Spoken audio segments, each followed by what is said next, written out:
Berberis vulgaris homeopathy में एक बहुत ही इंपॉर्टेंट रेमेडी है, काफ़ी यूज़फुल रेमेडी है। इसका मेनली जो स्फीयर ऑफ एक्शन है आप देखेंगे kidney, liver, heart and joints में देखने मिलता है, जहाँ पर जो पैथोलॉजिकल कंडीशन है इन्फ्लामेशन के साथ शुरू होती हैं एंड फिर सेडिमेंट की हिस्ट्री मिलती है।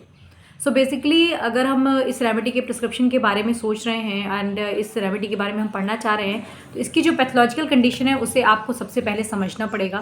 किडनी डिसऑर्डर, जिससे कि आप देखेंगे जो भी रीनल स्टोन्स होते हैं या किडनी में फिल्ट्रेशन का इशू होता है, जीएफआर गड़बड़ करता है एंड साथ में क्रेटिनिन लेवल कंटिन्यूसली बढ़ते चला जा रहा है, इस तरह की कंडीशन मिले। लीवर में आप देखेंगे फैटी लीवर की कंडीशन या फिर कई बार हाइपर एसिडिटी की वजह से पेशेंट को कई तरह के डिसऑर्डर देखने मिलते हैं वहाँ पर। एंड हार्ट में जिन पेशेंट्स को पाल्पिटेशन या डिपोजिशन का प्रॉब्लम रहता है, वहाँ पे ये रेमेडी हमें काफ़ी हद तक हेल्प करती है। जॉइंट्स में जितनी भी रूमेटिक एंड गाउटी कंडीशन है, जहाँ पे इन्फ्लामेशन एंड सेडिमेंट्स हो, स्मॉल जॉइंट्स इन्वॉल्व हो जाते हैं, वहाँ पर आपको बर्बेरिस वल्गैरिस देखने मिल जाएगी। इस रेमेडी के सिम्टम्स बहुत इंपॉर्टेंट है, वेल प्रूव्ड हैं, उनको अगर हम अच्छे से समझ लेते हैं तो काफ़ी हद तक हम इसको ट्रीट करने में सक्सेसफुल रहते हैं। स्पेशली जो गॉल स्टोन के पेशेंट हैं, कई बार हम ट्राई करते हैं पेशेंट को ठीक करने का, बट उसमें फेलियर देखने मिलता है। इस रेमेडी के अगर सिम्टम मैच कर रहे हैं तो गॉल स्टोन भी इसके साथ क्यूरेबल होता है। So what are the symptom? सबसे पहले कॉन्स्टिट्यूशन की बात कर लेते हैं।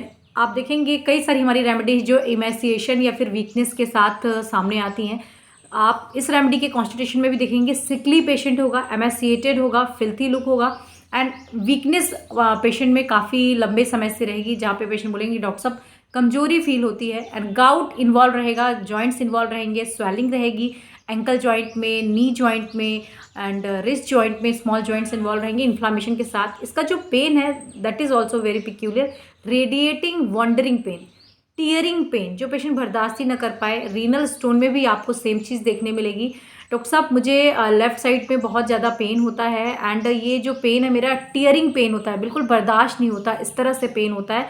लेंसिनेटिंग भी बोलते हैं, लेंसिनेटिंग पेन होता है। और यहाँ पर जो इसका यूरिन है वो सेडिमेंट के साथ रहेगा, reddish brownish clay coloured urine रहेगा एंड यूरिन कैसा आएगा, रुक रुक के यूरिन आने लग जाएगा। अगर किडनी इन्वॉल्व है तो ये सिम्टम आपको देखने मिल जाएगा। You need to differentiate from benzoic acid, क्योंकि आपने बेंजोइक में भी पढ़ा होगा कि गाउट के और यूरिनरी जो सिम्टम है वो अल्टरनेट एक दूसरे के साथ या कॉग्निटिव की तरह या फिर एक ही सरफेस पे देखने मिल जाते हैं, यूरिन के साथ साथ उससे गाउटी प्रॉब्लम रहती है। सो इन दोनों रेमेडीज़ में भी हमें डिफ्रेंशिएशन आना चाहिए। बेसिकली इस रेमेडी में हम जब गॉल स्टोन की बात करते हैं, वहाँ पे आप देखोगे कि पेशेंट में भी अगेन टीयरिंग पेन होता है, बर्दाश्त ना होने वाला पेन, एकदम सडन वो पेन आता है एंड ऐसा लगता है सब कुछ फट जाएगा। एंड वॉन्डरिंग पेन, या फिर एक पार्ट से दूसरे पार्ट, सामने की तरफ से पीछे की तरफ भी जाएगा। रीनल स्टोन में भी सेम फीचर आपको देखने मिल जाते हैं। इसी तरह से और आगे हम बढ़ते हैं, आप देखेंगे कि जैसा कि मैंने आपको कहा कि इस रेमेडी में यूरिनरी सिम्टम्स मिलते हैं, तो जिन पेशेंट्स को रिकरेंट यूटीआई होता है, जहाँ पे कॉन्स्टिट्यूशनल मेडिसिन फेल हो जाती हैं और वहाँ पर पेशेंट को यूरिनरी इन्फेक्शन हो, यूरिन में सेडिमेंट्स दिखे, यूरिन में कलर चेंज रहे, कॉन्सेंट्रेटेड थिक यूरिन रहे, या फिर यूरिन को जैसे कि मैंने आपको बताया क्ले कलर्ड या रेडिश यूरिन रहे, यहाँ पे लाइकोपोडियम से भी हमें डिफ्रेंशिएट करना पड़ेगा। उस कंडीशन में हम इस रेमेडी को प्रिस्क्राइब करते हैं। बेसिकली इस रेमेडी में जो रीनल कोलिक है वो कैसा होता है, लेफ्ट साइड होता है, बट कई बार दोनों ही साइड स्टोन हो जाते हैं, रीनल स्टोन हो जाते हैं, टिनी स्मॉल कैलकुलस, और पेशेंट को बीच बीच में पेन आता है, साथ में यूरिन का प्रॉब्लम होता है, तो वहाँ पे बर्बेरिस वल्गैरिस हमें काफ़ी हद तक हेल्प करती है। सो इस तरह से जब आप रेमेडी के एक एक सिम्टम को समझते हैं रिलेटेड टू पर्टिकुलर पार्ट, तो हमारा प्रिस्क्रिप्शन ईजी हो जाता है और रेमेडी को हम एक नाम की तरह ना प्रिस्क्राइब करके constitutionally and on the basis of their totality select करके हम प्रिस्क्राइब करते हैं। सो जब भी कोई ड्रग सेलेक्ट करनी हो, you need to collect much and more symptom. जितने ज़्यादा सिम्टम आपके पास होंगे उतना ज़्यादा आप मेडिसिन को समझ पाओगे।